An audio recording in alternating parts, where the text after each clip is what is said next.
How would the New York Times and Fox News each describe 2025? Differently, it turns out. This week, we're running a thought experiment. How would the New York Times, Fox News, CNN, and the Wall Street Journal each summarize the year in politics, world affairs, and sports? From a New York Times-style perspective, the political year was defined by strain on U.S. democracy and institutions. Coverage has centered on Donald Trump's second-term clashes with the press, including the White House banning the Wall Street Journal from a presidential trip to Scotland after Trump sued the paper over its reporting, as well as broader concerns about press freedom and norms. You'd also see sustained focus on GOP infighting and historically low favorability for Democrats, treating both parties' crises of legitimacy as part of a longer Democratic erosion story.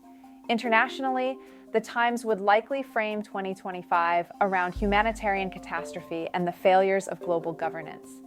Its reporting has branded Sudan's civil war as the world's worst humanitarian crisis, largely ignored by governments even as foreign powers fuel the conflict for profit and influence.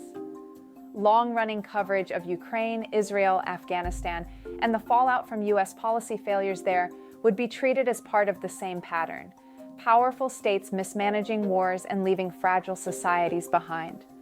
On sports, the Times universe now leans heavily on The Athletic. The big story was the Dodgers' dramatic World Series win over the Blue Jays, peaking with an 18-inning epic in Game 3 and a World Series run that cemented Ohtani as the defining star of the sport.